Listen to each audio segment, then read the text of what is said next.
Hello,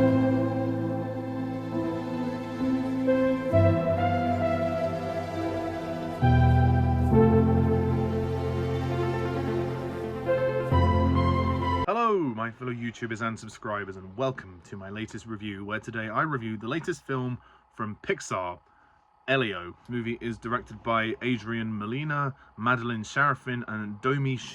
Stars Yonas, I hope I pronounced that right, Yonas, Kibreab, Zoe Saldana, and Remy Edgerly? I really hope I said the names correctly, I'm sorry if I don't. Elio, a space fanatic with an active imagination, finds himself on a cosmic misadventure where he must form new bonds with alien life forms, navigate a crisis of intergalactic proportions, and somehow discover who he truly is meant to be. Okay, so Elio has been a film that Pixar have been trying to make for a while, and I believe it was initially due to come out last year, but due to various reasons it was delayed into this year. And the movie hasn't really had the greatest marketing. I mean, there's been a few trailers recently, but it's been kind of lost in the field of marketing because I think, personally, because of DreamWorks' How to Train Your Dragon remake and the Lilo and Stitch remake, and of course all the Snow White drama that was going on earlier as well. So, given that the marketing may well have slipped through the net on this one, how does this movie fare? Overall, I enjoyed this film a lot. I really enjoyed it. It was a very solid movie. It took a while for me to process my thoughts about this, because I really was moved by it. There was a really moving ending, and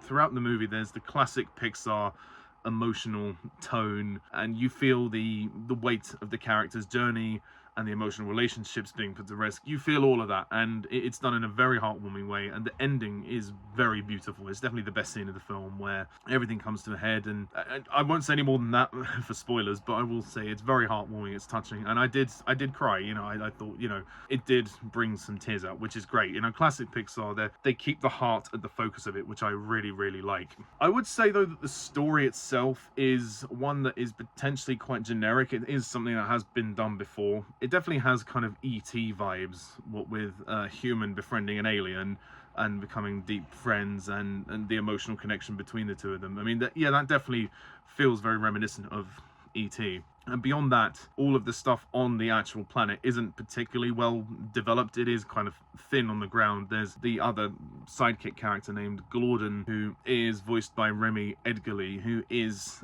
the best friend of Elio, and his father wants to turn him into this war machine, and his father's voiced by Garrett, and it's like a tradition of their race to become soldiers, basically. And Gordon doesn't really want to do that, and he feels insecure about confronting his father about this, so Elio hatches a plan to clone him to deceive his father. Along the way, it becomes very clear from the get-go that Elio and Gordon find each other because they're both trying to run away from the lives that they live, and there's obviously a clear theme there, and that's how they bond as friends. It's not quite like the film Luca. It's a little bit different to that. And as for Elio as a character, I thought he was really good. I liked his story, how we start out with him grieving over his parents. He's living with his auntie. He's very depressed. He's lonely. He doesn't enjoy life on Earth, and he really is a space fanatic, and he wants to be abducted by aliens. He actually literally lays on a beach with writing in the sand over him saying, "Aliens abduct me." You know, he's quite dead set on leaving planet Earth. Well, because of his depression, really. And I really liked the relationship he had with his auntie, voiced by Zoe Saldana, who is Olga Solis. I think she's a soldier of some kind. It's never really made clear. She's like either a scientific space officer or for NASA or a soldier, or something like that anyway. And I really thought they had a really great relationship, because it's definitely one that has a lot of friction, because she's not his mother, and she's not trying to be his mother, and she's also trying to do her job, and she's not trying to lose her job, so there's definitely friction there. You can argue some of that is generic and is pulled from other things, but the way that Pixar do it is very good. They always keep the heart of it at the center, which I really like, and there are some genuinely lovely moments where the two of them do flesh out their relationship, like the arguments, and of course then the resolution and everything involved with the climax of the film as well, where they fly the ship together. That's really good stuff, and I think the performances are fantastic. Zoe Saldana is very good as the auntie, of course, and we've got Yonas Kibreab. He is a really good actor. I'd say I'm really glad that Pixar cast this kid, because he is really good for his age. Like, I know it's a vocal performance, but even so, I have to give credit where it's due. He pitches the emotion in all the right places. It's very well directed, this film, and I think it's very easy to like Elio. He's a very likable character because he's so downtrodden. He's had so much tragedy and despair in his life that when he finally feels happy, you feel happy for him. And of course, Remy Edgerly as Gordon is quite funny as well.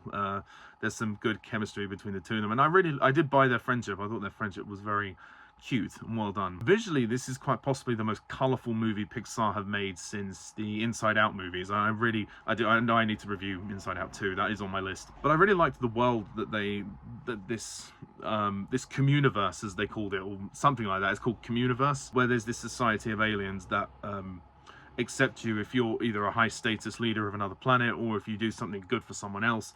And at first, Elio lies about being the leader of Earth because he just enjoys being there so much. He enjoys the freedom, the escapism. And I really liked that the world was fun in that regard. I do admit, though, the second act of the film is where it does slow down. When we have the scenes of Gordon and Elio on the planet getting to know each other, the montage of their friendship, that does tend to go on a bit. I think potentially that is where it drags, and it could have been condensed a little bit. There's also a lot of supporting characters in this movie that really don't need to be there. There's this nerdy guy who works for NASA who's like good with like coordinates and all of that stuff. The guy's name is Melmac, and he's supposed to be a comedy role.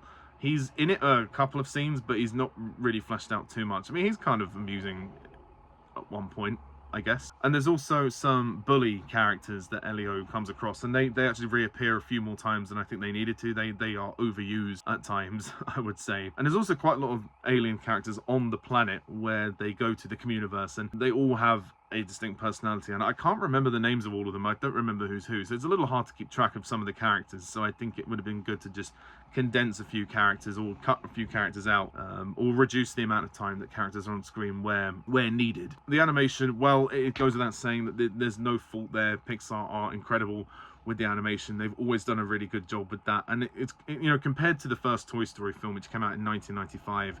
So 30 years ago, 30 years, look at where we are, look at how far it's come. It really is impressive, you know. And I think the music is good too. It's very heartfelt, very moving, it's emotional, it's action-packed, and yeah, I think it really fits the whole tone of the movie. And I love the emotional tone of this film. It's a really sweet film. It's very cute, and I think that a lot of families will enjoy this one. It's really good. It's very solid. It's nothing we haven't seen before in terms of story. It is generic, unfortunately. That is unfortunately the big downside to this, is that it is generic, and I don't think it's quite as memorable as some other Pixar films. It's not God tier, but it's definitely a solid effort on their part. So with that being said, I think I'm going to score Elio an 8 out of 10.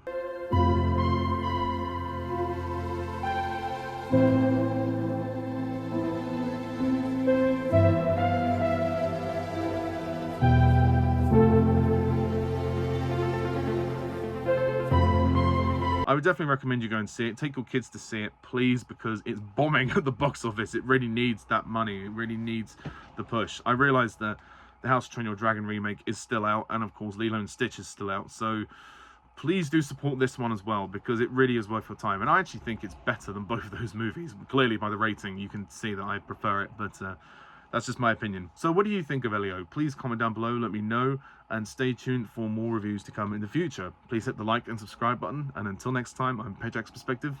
See ya. Bye for now.